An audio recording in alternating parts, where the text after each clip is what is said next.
interview, and perhaps there's someone you know, it's more comfortable to say, what would you pay for this, right? But for some of us that are talking to potential clients,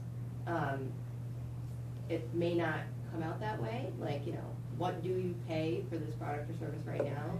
So Steve Blank has kind of a kind of unique way of, I found a video where he actually goes through that with a team. So let me dig that up and find it.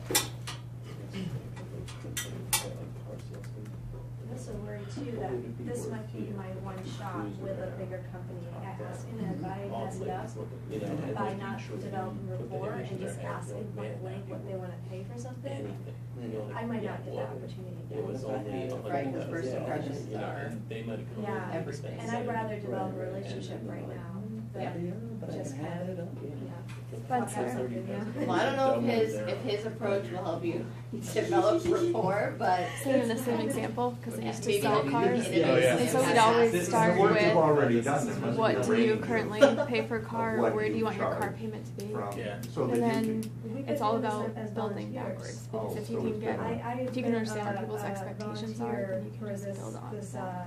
Like if they're paying $350 and you want to put them in a car that's $550, you're like $350. That's my cell phone payment. What a joke. This is a car, man. You're using this every day. This makes you money. It doesn't cost you money. You know what I mean?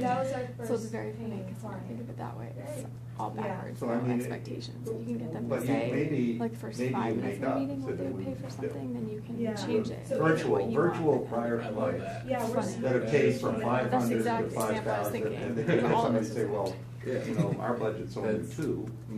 What could you do for 2? And then you can manage within that, because we have to do that too. But the truth is that people don't have a bunch of discretionary money. So we have to figure out a way to get on the staff and say, well, with that, we can operate that. And then we get the new budget.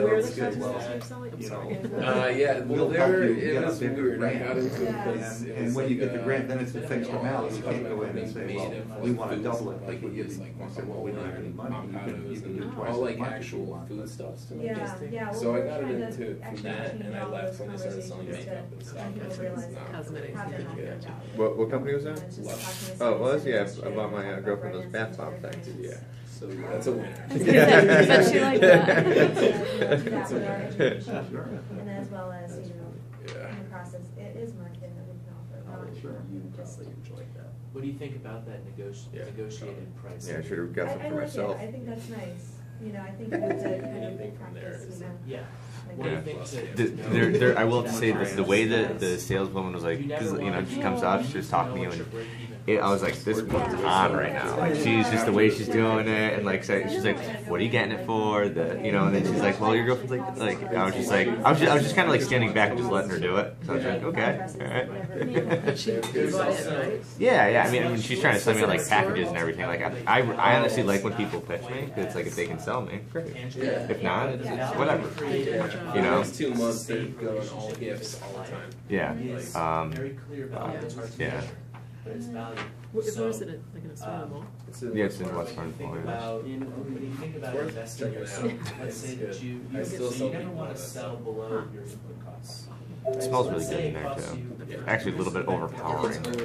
It's a little bit I overpowering. think it's a It smells good in your bath. Is that Yeah. close or not? Yeah, I would say we're kind of estimating each dress around a time Not the to make it conversation. $5,000. Okay, so say that you're very. So let's work this into one dialogue first, so everybody can hear your example. So I was saying to Amy, so you never want to sell below your break-even material cost.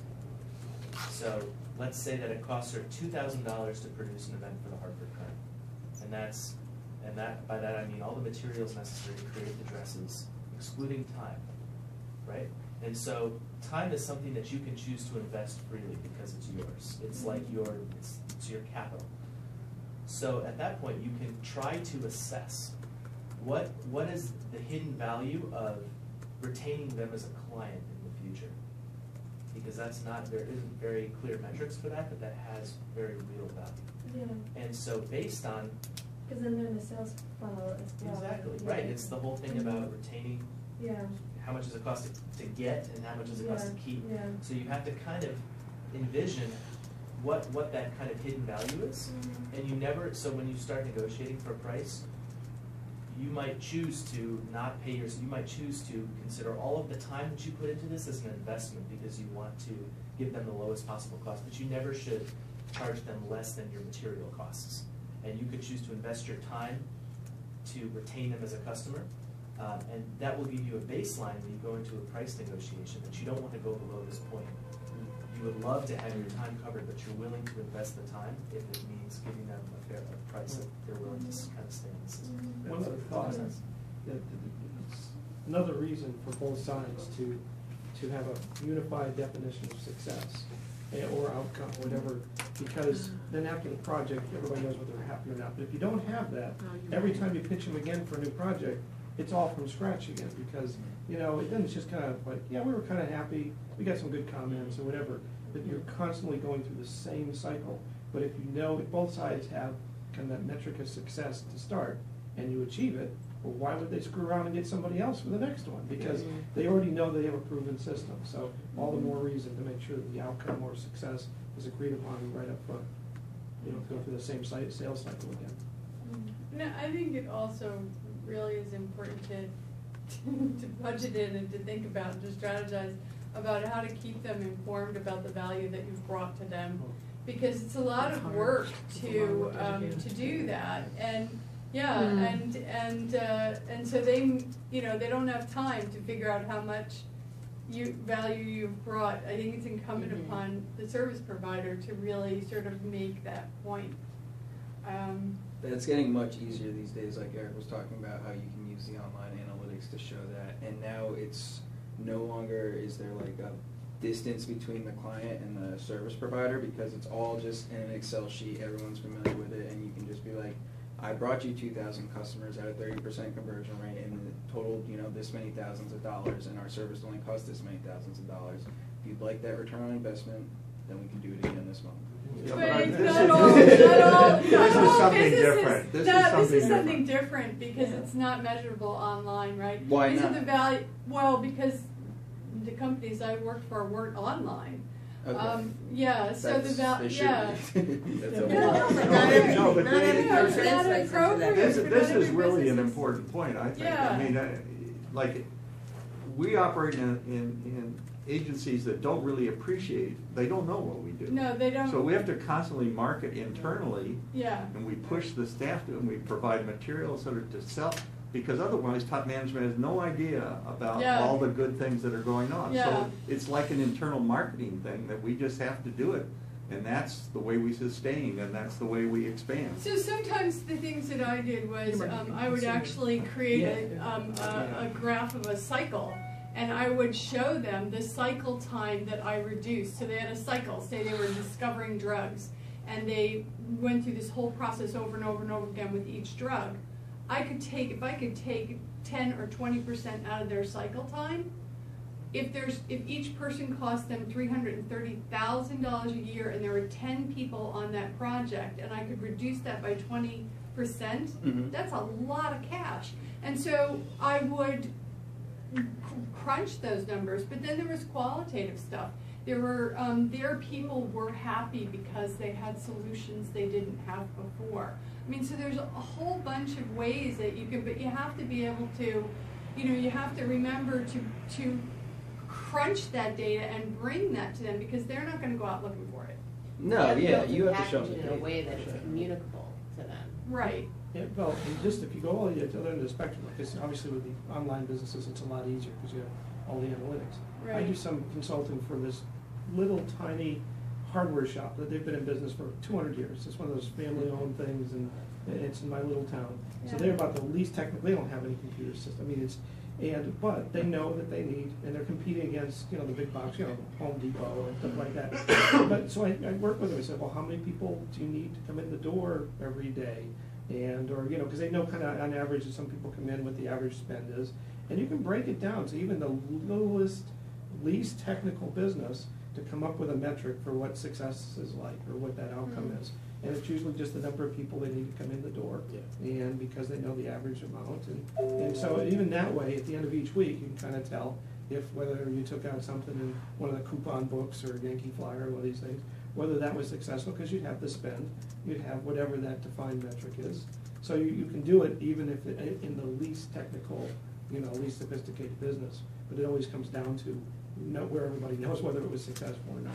So. And I think it has to do with understanding now, like in the people that you're talking with, or the companies, potential customers you're talking with, how do they get that success and outcome now? Like, how are their, the people they're paying to deliver services to them, packaging it and delivering it to them? Maybe part of a unique value that you could bring is that you are building dashboards. I mean, this is what Chris Brecklin, Blueprint for a Dream, does for nonprofits, right? He's able to crunch data and build it into a dashboard that people in nonprofits don't get paid to do. They have no idea how to pay people to develop a dashboard for them that says affordable housing. These are all the metrics that your nonprofit can hit on in the Wyndham region area to make impact. They don't have someone on staff to do that. So Chris's value proposition as his business, Blueprint for Impact, is that he can take that methodology of packaging that impact and deliver it to them and help them with that technical skill. So that's sort of like a unique thing that's taken him 2 years of discovery to understand, in terms of the value that nonprofits really see in paying him, rather than paying like a staff member to actually create that for them. So it may be, if you're not uncovering yet sort of, who your customers, your potential customers are hiring, what they're getting out of it, what value they're perceiving out of it, then I would dig deeper to really uncover, what's the value that they're getting from this and how are they getting that value. One of the challenges for me was a lot of times companies they were hurting. This is why they went out looking for a consultant like me, right? They didn't really know what was wrong, but something was wrong. And so you gotta go in and you gotta sell yourself as a person that can solve your problem when you don't even know what their problem is, right? And that's a real challenge. So, but you have people that are selling you, right? You have the people that are recommending you, oh yeah, you should talk to Diane and bring her in, and she did this for us and she did that for us. So it's, but I had to go in with some sort of like a roadmap, something that I could sort of say, I'm charging you this giant chunk of change, but here's some of the things I'm going to be looking at, and here's some of the ways that we've made impacts like that, So it was, I don't know. I mean, it's an art. Yeah, you really need to understand the internal mechanics of, how your potential customers are working right now, and let's watch this really quick because he kind of talks about that too. I just watched to make sure that this was the right video. That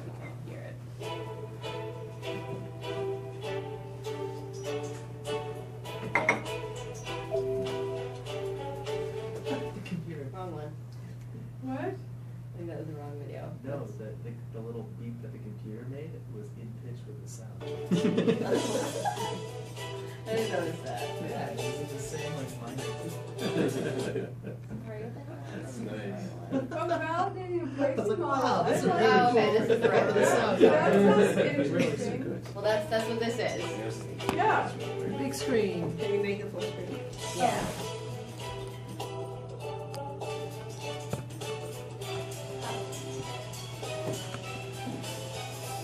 So epic. New reach, new route. We are providing a rapid screening process for recruiting that increases the productivity of recruiters by 3x. We had 10 interviews this week, in total 87 interviews. You guys all hear this? I can. We have channeled as a first stage to get some awareness amongst companies. Once we have that, we can take other companies discoveries where the brand is at. So we were looking at, we're trying to understand a little bit more closely. How do we estimate the revenue per customer? How do we estimate the cost per customer? The keyword is obviously the pricing. Validation to have around $100 a month for income. I think we have to test our pricing strategy. It's the real confirmation that we can pause it on the screen. Pricing stupid, we said, I want to because leave it this is. slide. Let me just tell you, and it worked for me and it works for okay. The great test is. Okay, let me just start. So, here.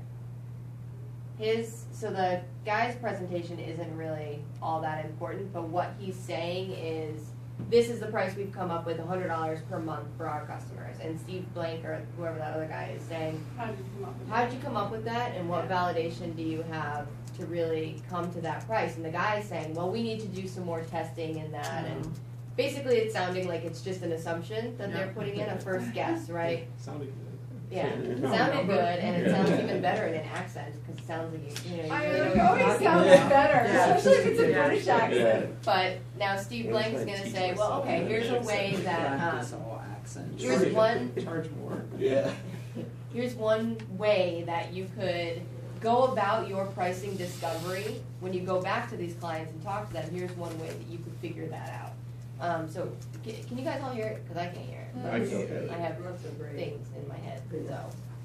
These modern foreigners, like the last 6 to 8, 9 months, are all Australian or English. At least they're hiring people to speak in that accent. They're representatives, Yeah, it's crazy. Okay, so here's Steve Blank's. Is there real confirmation that we can get? Well, this might seem stupidly simple because it is. Let me just tell you, and it worked for me and it works for you. Okay. The great test is you find someone excited. You go, this is a great idea. Blah, blah, blah. We're the number of you are now and we're getting some good feedback. And the first question you want to ask them is, listen, I want to ask you some pricing questions. Great. And then you say, what if I gave this to you?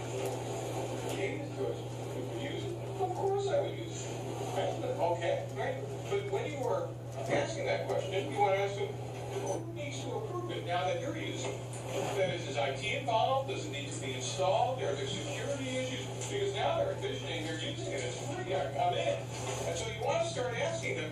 They're excited. And you're serious. I'll give it to you for free. Just tell me, who else in your organization needs to get involved? Are there other people? Are there other departments? How does it work? Etc. And then after they give you that list, you go, I was just joking. It's $1 million. I go, what did you say? It's $1 million. You just told me it was free. No. Imagine it was $1 million. Would you pay for it? And half the time you will get the following answer. Steve, are you out of your mind? You don't pay more than $375,000 for it. I swear to God. Half the time they will tell you what their budget for this class of software is. And I'm telling you this is a story, and you can make up numbers. What you're trying to understand in your own version of this is what's the bounding box for pricing, one. And two is, when it was free, what are the other obstacles they didn't even want to tell you about because price was an issue at first. And if you remove price, what are the other issues they didn't even bring up before? Is that what also happens too, in addition to what Steve said, is you'll often be able, for my company, well, I don't know, what do you pay for Netflix? Perfect. You now know your price begins. Yeah. You get all this information around what's happening in their thought process in their head about why is that so much more than the college one. And so this is how you do pricing and discovery and pricing and sales, right? In sales, here's the price. Some genius back in the factory. I wonder if they're using a lean launch pad. You guys are the geniuses and you're not in the factory, you're out there talking to customers.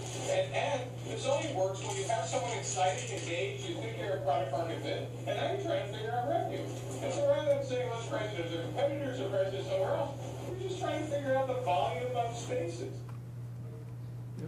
What do you guys think about that? Yeah, 2 for 1, because the I Intel. think I need to do that more often. I find all these, particularly at science meetings, all these therapists are like, oh my God, this is the the best things in sliced bread, and I never say, well, how much would you pay for it? Or how would you work it into your practice? Yep, or say, great, you can have it. Now what needs to happen? Right. Take it. And then, go What from there. does that mean? What needs to happen? So he basically was trying to uncover who not necessarily, if he was talking to the buyer or if he was talking to someone who influences that decision. So you could talk to anyone in a company or a potential customer who's going to tell you all day long they love what you're talking about. Right. They may not be the ones that actually decide the mechanics of whether or not the customer, the company actually purchases your product. So they just may be like, maybe they like you, maybe there's good rapport, maybe they, they believe in your vision and what you're talking about. But that could fall completely flat if they're not the ones who are actually the decision maker, but maybe they're the influencer. maybe they're the ones who are in the role of saying, you know, I met with this consultant, you really should consider, and here's why. So you wanna start to really uncover the mechanics of how this whole process is gonna work. That's gonna take that interest to consideration to purchase. And how is that channel gonna work when you leave that room? I was working with a company, it's amazing. It really comes down to, a lot of the times, somebody may like it, but if they're not a decision maker, it doesn't make any difference. Or there could be some other factor that no one has even thought of.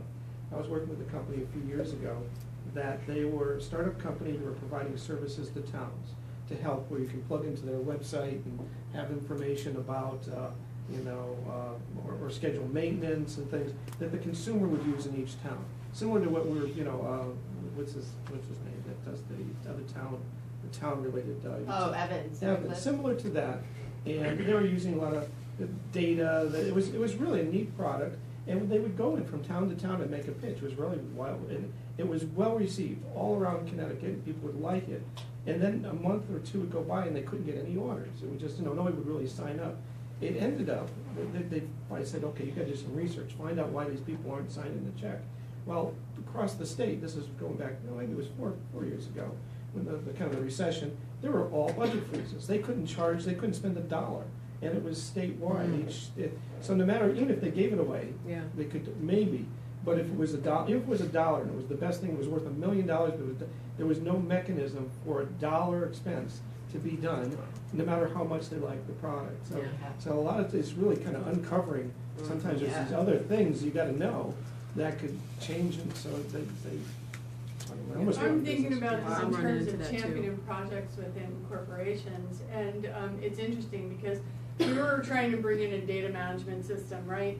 So it's the job that's trying to get done is, the CFO is trying to save money, the people are trying to save work, the mid-managers are trying to save their ass. So there's, in their empires, and so there's a whole bunch of people that want or don't want the product for various reasons, and you can leverage any one of those. And I've seen that happen in a corporation where there was a groundswell for certain types of support, where the average worker was the one that championed the new software coming in. I've seen mid-managers, they're like the most competitive animals in the world, fighting to keep their empire. And if they had this program, their empire was bigger. And then you have the CFO who's worried because he's paying too much insurance costs for people who are typing too much, and now he's getting pushed back that we're going to lose our insurance because people are getting injured. So there's all these different places. I mean, if you're within an organization, the real challenge to champion something is to see which one of these can I leverage. And you start working all of them, right? Those are brilliant insights, because it really kind of the whole cover my ass type of thing is the risk.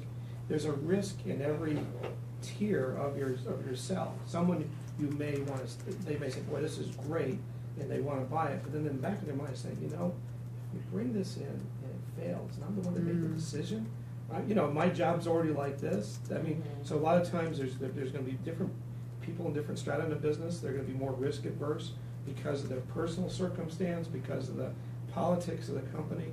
So if you can find out, if it buys them loyalty and security, then if it buys them the loyalty of their people, which is security, and it buys them security and it buys them resources, because within companies, the different divisions are just buying all the time for resources.